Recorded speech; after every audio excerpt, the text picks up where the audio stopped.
So that's what I do. I start applying those same principles in all of my relationships.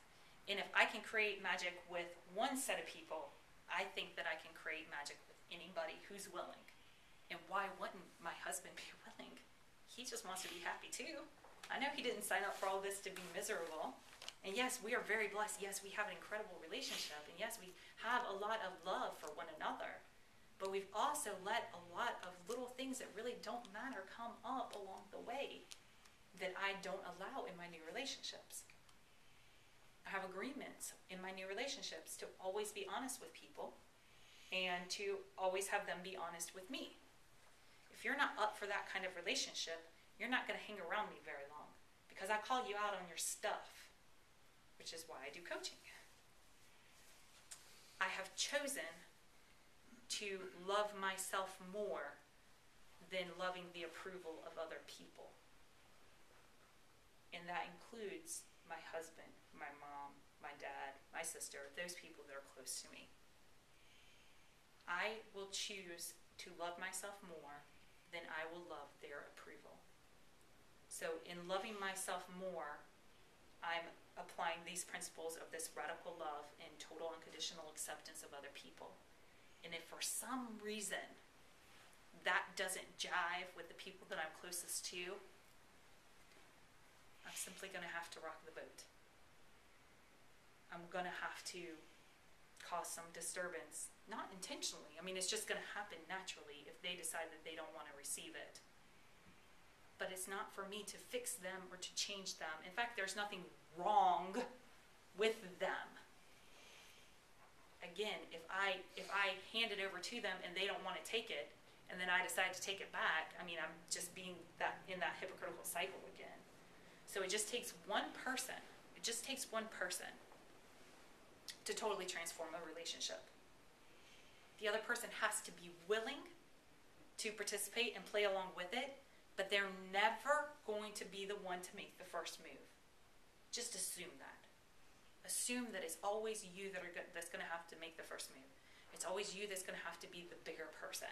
Now, we throw out these terms, just treat others how you want to be treated. That's the golden rule. And do unto others as you would have them do unto you. And love your neighbor as you would love yourself. And honesty is the best policy. And all these little cliched sayings that we throw around, how many of them are you actually using 100% in your life? And how many of them are you only using when it's convenient for you? Because with it, you can make the other person wrong and not accept responsibility for the situation. But when you can be the one to stop that cycle, when my husband's defenses are up and I get that attack or anything that's not love and kindness and acceptance, instead of buying into that, instead of saying, oh, you're just a jerk, and treating him accordingly, instead, I can say, that's very interesting.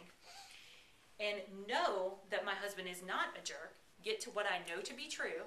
And the truth, none of us are jerks really until somebody else shows up and says that we are one.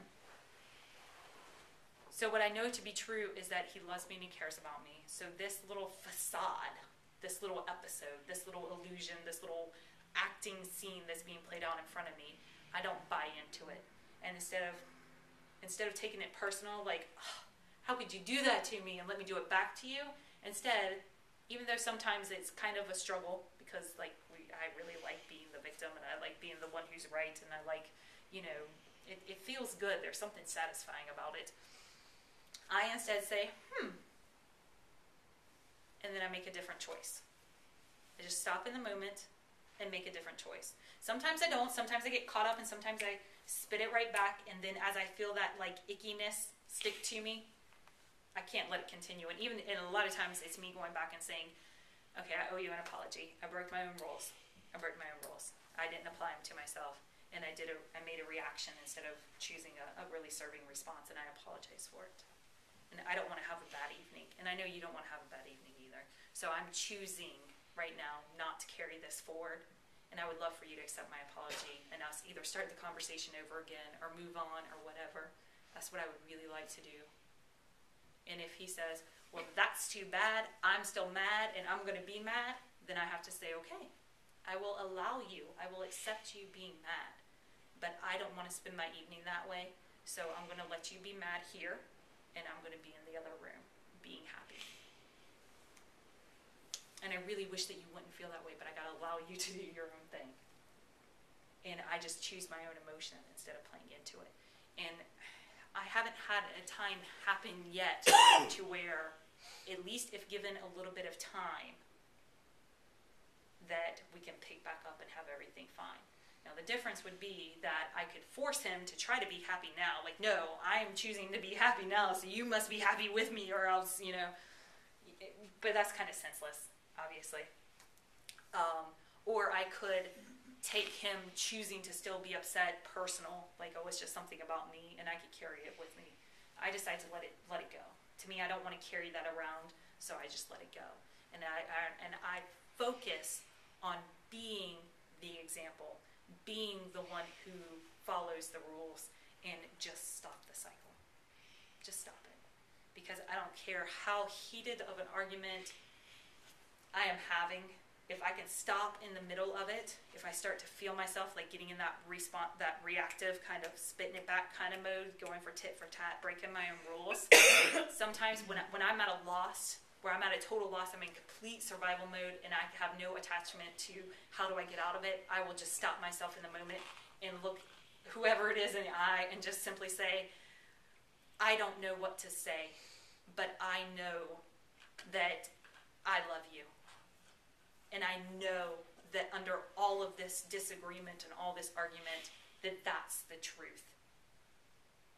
And I have to stop it. I don't know where to go. I don't know how to fix it. I don't know how to make it better. But bottom line is that I love you. And I'm determined to love you through this illusion that is negative. And usually, actually every single time that I've done that, because really I surrender at that point. It's just me surrendering. I don't know what to do. All I know is that if I keep doing what I'm doing, we're just going to keep being angry. And I don't know how to stop it or fix it or make it better, so I'm just going to stop and get back to the fact that I love you. I haven't once had an argument continue past that point. I mean, it doesn't mean that everything's like, okay, I just love you too, and it's hugs and kisses and everything's perfect. You know, there might still be some, what I call ego that needs to be burned through. There might still need to be some like decompression time. However, we don't continue that cycle. And it just takes one person. And if he's going to be mad, he's going to be mad. Or she's going to be mad. If they're going to be hurt, they're going to be hurt. Let them choose their emotion. You choose your emotion. Don't fall into that trap. Or fall into it. I don't care. I mean, do what you want to do. Do what you want to do because it's your life. Darn. This is what I do. This is what I do. I don't ever want to come across like I'm telling people this is what you got to do. You got to do things my way. No, do what you want to do. I'm just offering another way that you can deal with this scenario. Put it to use. Just try it.